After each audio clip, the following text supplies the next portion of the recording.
Okay, so this is a video on simplifying negative exponents, which is our first rule of exponents that we're looking at. So, negative exponents. The golden rule here is that we aren't allowed to have any negative exponents ever. Okay, you can never have them in a problem. The goal is always to have positive exponents when possible. It's an easy fix to this problem. Okay, and I've got two examples here. Very easy. These are the rules, okay, that we follow. If we have something, and I have an A here, anything, to a negative exponent, negative 1. Now it could be any negative number. I'm just using negative 1 here. Then it becomes 1 over that thing to that positive exponent. Okay, so all it's done is moved from the numerator to the denominator and become positive. Okay, so gone from the top to the bottom, and it's become positive. We make the negative positive. Now, if it's negative, that anything has a negative exponent in the bottom, then it becomes that anything to a positive, but it's now in the numerator.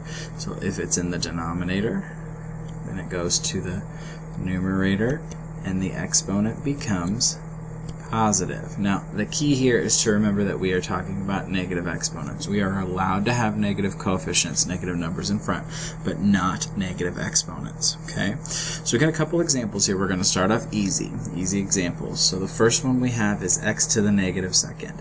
Well, that's in the numerator. That's really over 1. So since it's in the numerator, we're going to move it to the bottom, make it 1 over, because that's really what's here is the 1. Then we have the x, and we make the exponent positive. And that's it, 1 over x squared.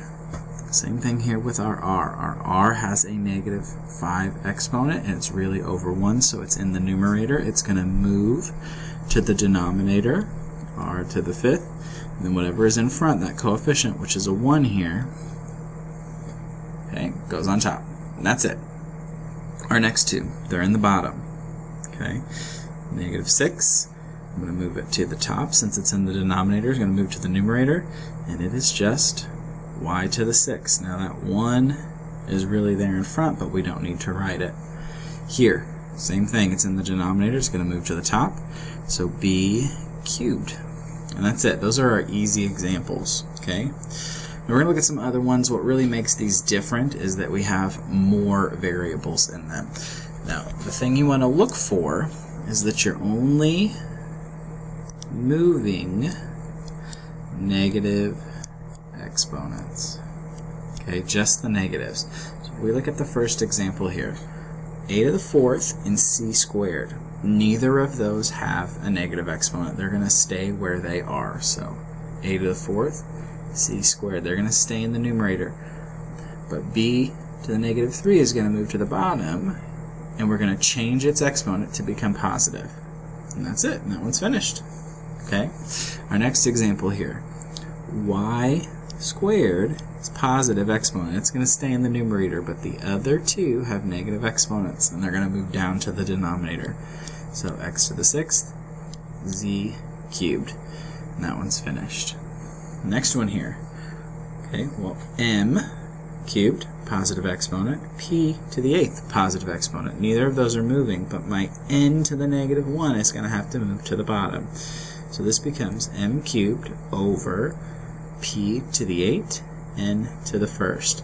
Now, really what we like to see is that these variables here are in alphabetical order, but doesn't matter. Either way is fine. Okay? Next one over here. Anything with a positive exponent is going to stay where it's at, and the other things move. So f to the negative 8 is going to move to the bottom. E squared is going to move to the top. E squared over f to the 8th, g to the 5th that stayed. And that one's finished. Okay? And it's that easy. These negative exponents, not hard. You're just moving things from the numerator to the denominator, or denominator to the numerator, and changing the negative to become a positive. Okay? A little bit of recap here.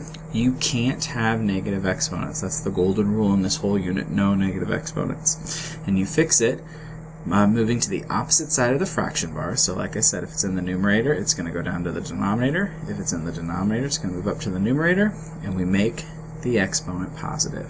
And that's it for this video. Pretty short and sweet. Watch the next one, and then you're going to complete your homework assignment.